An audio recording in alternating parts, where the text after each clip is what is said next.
আজ শুরুতেই বিশেষ বিশেষ সংবাদের শিরোনাম, তারপরে যাব বিস্তারিত খবরে। দেখছেন আপনাদেরই প্রিয় চ্যানেল রোজ বাংলা। আজকে দেশের ভূখণ্ডে ঢুকছে বর্ষা। পশ্চিম বাংলায় কবে নেমে আসছে বর্ষার বৃষ্টি জানাবো আপনাদেরকে। এছাড়াও আজকে জেলায় জেলায় ভারী বৃষ্টি থেকে অতি ভারী বৃষ্টিপাতের কমলা সতর্কবার্তা জারি করল আবহাওয়া দপ্তর। অপরদিকে কয়লা কাণ্ডে ফের সক্রিয় কেন্দ্রীয় এজেন্সি সিবিআই। নির্বাচনের আগে মমতার প্রিয় শওকত মোল্লাকে ডেকে পাঠালো তলব সিবিআই। মুখ খুললেন মমতা ব্যানার্জি। দেশ চালাবে রাম ভক্তরাই। কংগ্রেসকে তালিবান বলে তীব্র কটাক্ষ উত্তরপ্রদেশের মুখ্যমন্ত্রী যোগী আদিত্যনাথের। অপরদিকে তৃণমূল জমানায় রাজ্যে শিক্ষক নিয়োগে চরম দুর্নীতি। দীর্ঘদিন ধরে বন্ধ শিক্ষক নিয়োগ। রাজ্যের ঘটিবাটি বিক্রি করে জমি বিক্রি করে দিয়ে এবার শিক্ষক পদপ্রার্থীরা পাড়ি দিচ্ছেন প্রতিবেশী রাজ্য বিহারে। অপরদিকে বিজেপি প্রার্থী স্বপন মজুমদারকে ঝাঁটাপেটা করবার নিদান দিলেন তৃণমূল প্রার্থী কাকলি ঘোষ দস্তিদার।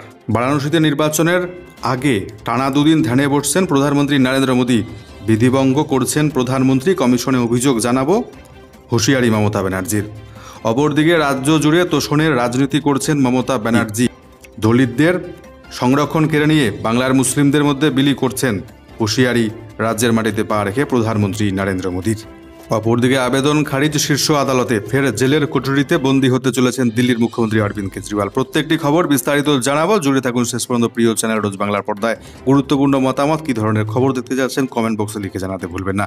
চ্যানেলটিকে সাবস্ক্রাইব করতে হবে আমাদের খবরগুলো যদি আপনি নিয়মিত দেখতে চান, আর একটা লাইক করে শেয়ার করে পৌঁছে দেবেন বেশি বেশি মানুষের কাছে আমাদের সংবাদগুলি।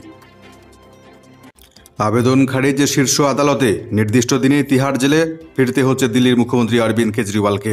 ফের তিহার জেলের কুঠুরিতে বন্দী হতে চলেছেন দিল্লির মুখ্যমন্ত্রী। স্বাস্থ্যের অবনতির কথা জানিয়ে কেজরিওয়াল সুপ্রিম কোর্টে অন্তর্বর্তী জামিনের আবেদন আরও 7 দিন বাড়াবার আবেদন জানিয়েছিলেন। তবে বুধবার সর্বোচ্চ আদালত স্পষ্ট জানিয়ে দিল কেজরিওয়ালের আবেদন খারিজ করে দিচ্ছে তারা। অর্থাৎ 2রা জুন নির্দিষ্ট তারিখেই তিহার জেলের কুঠুরিতে ফিরতে হচ্ছে দিল্লির মুখ্যমন্ত্রীকে। কেজরিওয়ালকে নির্বাচনী প্রচার করবার জন্য অন্তর্বর্তী জামিন দিয়েছিল সুপ্রিম কোর্ট 10ই মে। সেখানেই সুপ্রিম কোর্ট জানিয়েছিল 2রা জুন ফের তিহার জেলে আত্মসমর্পণ করতে হবে দিল্লির মুখ্যমন্ত্রীকে। সিনিয়র আইনজীবী অভিষেক মনু সিংভি কেজরিওয়ালের হয়ে জানিয়েছিলেন তার মক্কেলের শারীরিক পরিস্থিতি একেবারেই ভালো নয়। তিহার জেল কর্তৃপক্ষ সঠিকভাবে তার দেখভাল করছেন না। তবে তার আবেদন শুনল না এদিন শীর্ষ আদালত। প্রসঙ্গত আবগারি দুর্নীতি মামলায় 21শে মার্চ এনফোর্সমেন্ট ডিরেক্টরেট বা ইডির হাতে গ্রেপ্তার হয়েছেন দিল্লির মুখ্যমন্ত্রী। আমাদের সংবিধান দিয়েছে সংরক্ষণ দলিতদের, কিন্তু পশ্চিমবাংলায় সেটা পুরোপুরি লুট করেছে তৃণমূল। মুসলিমদের ভুয়ো ওবিসি সার্টিফিকেট দেওয়া হয়েছে, ওবিসিদের অধিকার কেড়ে নিয়ে মুসলিমদের মধ্যে বিলি করে দিয়েছে মমতা ব্যানার্জি। রাজ্যের বাংলার মাটিতে পা রেখে অভিযোগ, হুঁশিয়ারি নরেন্দ্র মোদীর। কাকদ্বীপের সভা থেকে ফের একবার নরেন্দ্র মোদীর নিশানায় রাজ্যের শাসক দল তৃণমূল কংগ্রেস। তোষণ অভিযোগ তুলে জনবিন্যাস বদল নিয়ে রাজ্যের শাসক দলকে নিশানা করলেন নরেন্দ্র মোদী। তিনি এদিন জানিয়েছেন তৃণমূল রাম মন্দিরকে অপবিত্র বলেছে। এমন দল বাংলার সংস্কৃতি রক্ষা করতে পারবে না। তুষ্টিকরণের জন্য সংবিধানের উপর হামলা চালিয়েছে তৃণমূল। আমাদের সংবিধান দলিতদের সংরক্ষণ দিয়েছে, কিন্তু পশ্চিমবাংলায় সেটা লুট হয়েছে। ওবিসিদের অধিকার কেড়ে নিয়ে মুসলিমদের বিলি করেছে মমতা ব্যানার্জি।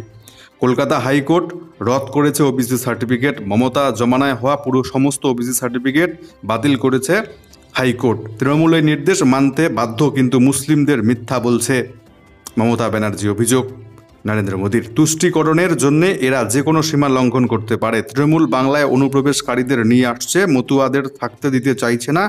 এই 3 কেন্দ্রে জনবিন্যাস বদলে দিয়েছে তৃণমূল।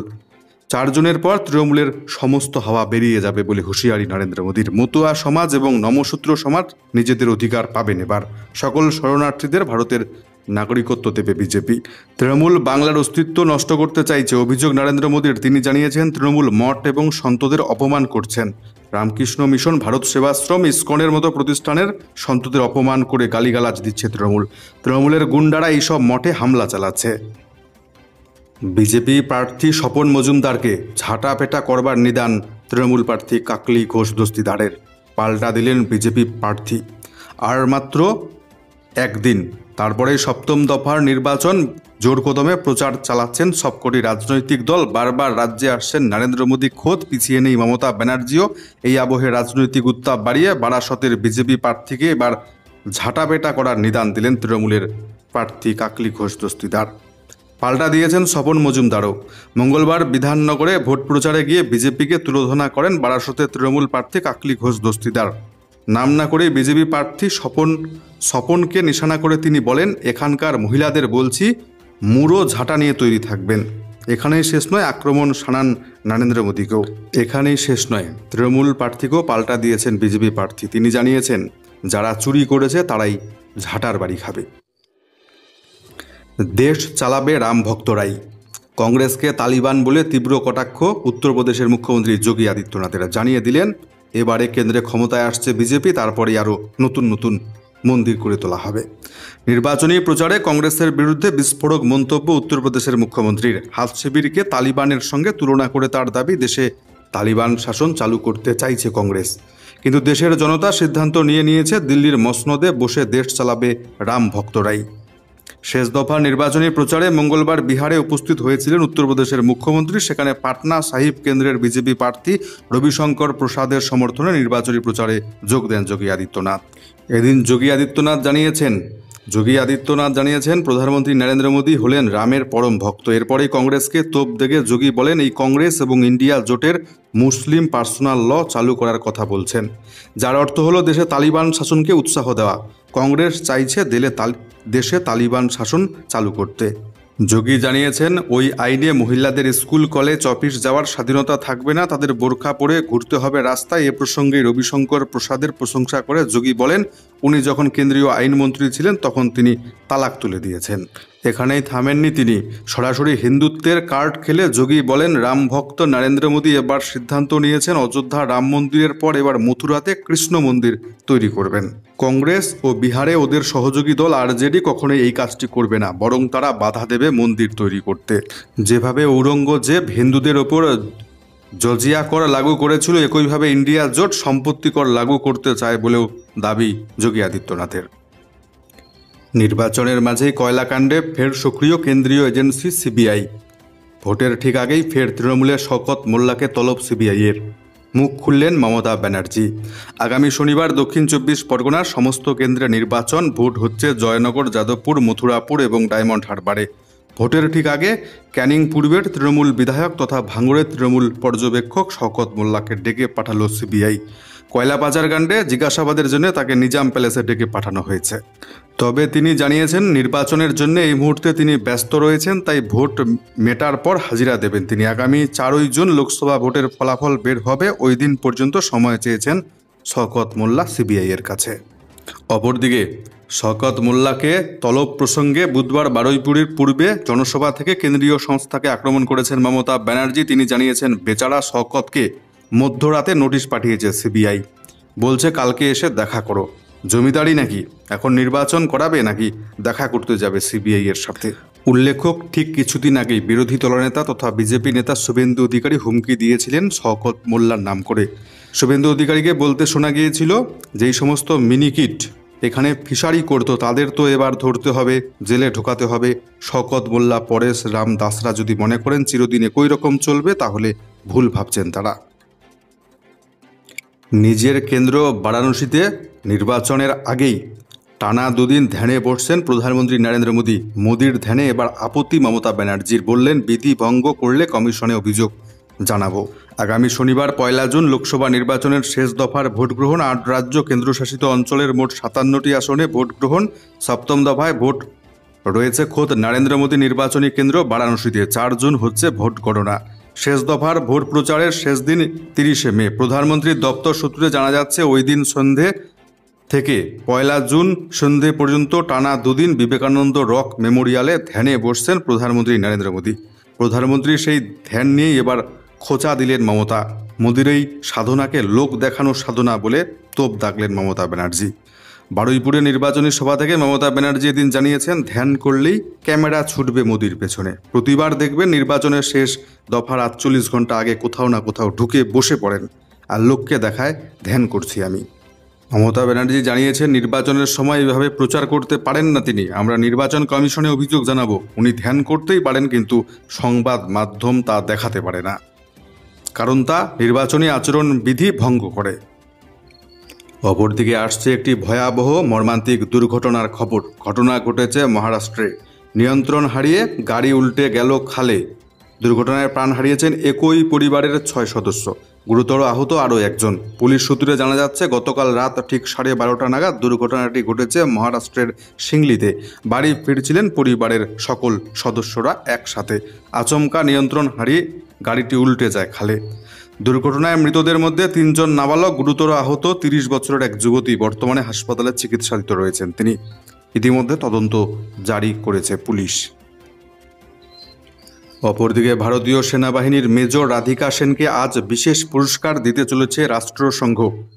আজ 30শে মে রাষ্ট্রসংঘের মহাসচিব আন্তোনিও গুতেরেস তার হাতে তুলে দিতে চলেছেন মিলিটারি জেন্ডার অ্যাডভোকেট অ্যাওয়ার্ড। রাষ্ট্রসংঘের শান্তিরক্ষা বাহিনীর সদস্য এই মেজর রাধিকা।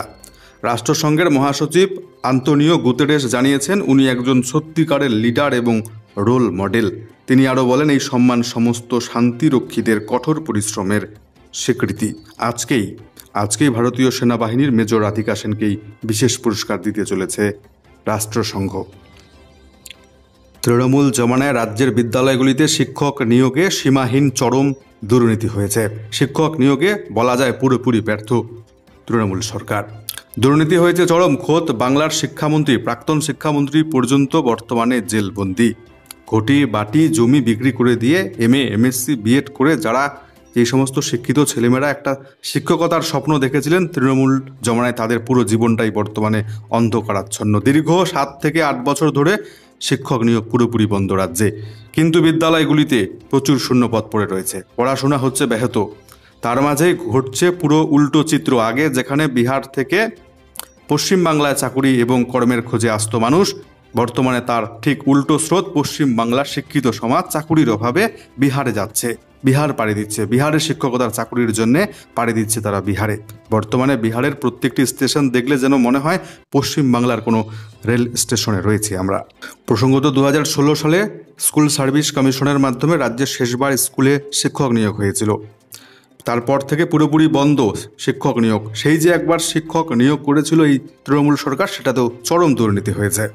এদিকে প্রতি বছর রাজ্যে হাজার হাজার ছেলে মেয়ে স্নাতকোত্তর হচ্ছেন, B.Ed উত্তীর্ণ হচ্ছেন।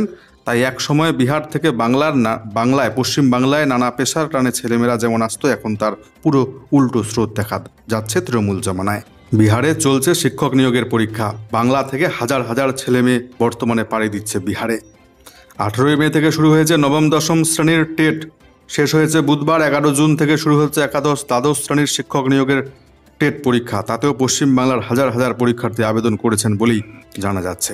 পুরুলিয়া, বাঁকুড়া, মালদহ, শিলিগুড়ি, জলপাইগুড়ি, কোচবিহার, আলিপুরদুয়ার, হাওড়া, কোন জেলা থেকে ছেলেমেয়েরা পরীক্ষা দিতে আসেনি? প্রায় গোটা পশ্চিমবাংলা থেকে শিক্ষিত ছেলেমেয়েরা পরীক্ষা দিতে যাচ্ছে বিহারে। স্টেশনের ফুটব্রিজ, প্ল্যাটফর্ম উপচে ভিড়, শৌচাগারের সামনে পর্যন্ত কেউ বা কম টাকায় রাত্রি যাপনের ঠাঁইয়ের খোঁজ করছেন। দেখা যাচ্ছে এমন চিত্রটাই। অনেকের দাবি, অনেকেই জানাচ্ছেন, বর্তমানে বাংলার মেধা বিহারের মাটিতে গড়াগড়ি খাচ্ছে। রাজ্যের জেলায় জেলায় ভারী থেকে অতি ভারী বৃষ্টিপাতের সতর্কবার্তা। আজকেই দেশে ঢুকছে বর্ষা। কবে নাগাদ ঢুকছে বর্ষা? রাজ্য, দক্ষিণবঙ্গ, উত্তরবঙ্গে বিস্তারিত জানাচ্ছি। আগামী কয়েকদিন উত্তরবঙ্গের হিমালয় সংলগ্ন জেলাগুলিতে ভারী থেকে অতি ভারী বৃষ্টির সতর্কবার্তা। উত্তরবঙ্গে এবার স্বাভাবিক সময়ের কিছুটা আগেই বর্ষা ঢুকে যাবে বলে জানাচ্ছে আবহাওয়াবিদরা। কেন্দ্রীয় আবহাওয়া দপ্তর বৃহস্পতিবার জানিয়েছে, আজ কেরল এবং উত্তর পূর্ব ভারতের কিছু অংশে বর্ষা ঢুকে পড়ার সম্ভাবনা রয়েছে। এটা হলে এবার স্বাভাবিক সময়ের 2 দিন আগেই দেশের মূল ভূখণ্ডের ঢুকে যাবে বর্ষা। আলিপুর আবহাওয়া দপ্তরের অধিকর্তা হাবিবুর রহমান বিশ্বাস এদিন জানান, দক্ষিণবঙ্গে বর্ষা আসতে কিছুটা দেরি আছে। এমনিতেই দক্ষিণবঙ্গে বর্ষা আসার স্বাভাবিক সময় 10 জুন, উত্তরবঙ্গে স্বাভাবিক বর্ষা আসার সময় 5 থেকে 6 জুন। তবে এবার কিছুটা আগে বর্ষা প্রবেশ করবে উত্তরবঙ্গে, জানা যাচ্ছে আপাতত এমন। আজকে উত্তরবঙ্গের জলপাইগুড়ি, কোচবিহার এবং আলিপুরদুয়ার 3টি জেলা ভারী থেকে অতি ভারী বৃষ্টিপাতের সতর্কবার্তা। 7 থেকে 20 সেন্টিমিটার অধিক বৃষ্টিপাত হতে পারে এই 3টি জেলাতে আজকে কমলা সতর্কবার্তা। দার্জিলিং এবং কালিম্পং জেলায় আজকে হলুদ সতর্কবার্তা জারি। জেলা দুটিতে ভারী বৃষ্টিপাতের সম্ভাবনা রয়েছে আজকে। এছাড়া উত্তর দক্ষিণ দিনাজপুর, মালদা জেলায় আজকে বিক্ষিপ্তভাবে হালকা মাঝারি বৃষ্টিপাত চলবে বলে জানাচ্ছে আবহাওয়া দপ্তর। আগামী 2 থেকে 3 দিন দার্জিলিং, জলপাইগুড়ি, কালিম্পং, আলিপুরদুয়ার, কোচবিহার, উত্তর দিনাজপুর জেলায় ভারী বৃষ্টিপাতের সতর্কবার্তা জারি রেখেছে আবহাওয়া দপ্তর। আজকে দক্ষিণবঙ্গের কলকাতা, উত্তর এবং দক্ষিণ দিনাজপুর, এছাড়াও পূর্ব মেদিনীপুর, পশ্চিম মেদিনীপুর, ঝাড়গ্রাম, পুরুলিয়া, বাঁকুড়া, এছাড়া বীরভূম, এই জেলাগুলিতে হালকা বৃষ্টিপাত হতে পারে। এই জেলাগুলি বাদ দিয়ে দক্ষিণবঙ্গের প্রত্যেকটি জেলার আবহাওয়া আজকে পুরোপুরি শুকনো থাকবে। তবে শনিবার থেকে আবারও বৃষ্টিপাত শুরু হচ্ছে দক্ষিণবঙ্গের প্রত্যেকটি জেলাতেই। আপাতত এমনটাই পূর্বাভাস দিয়েছে আবহাওয়া দপ্তর। আমাদের আজকের সংবাদগুলো এই পর্যন্তই। দেখা হচ্ছে পরবর্তী সংবাদ নিয়ে। সে পর্যন্ত ভালো থাকবেন। ধন্যবাদ।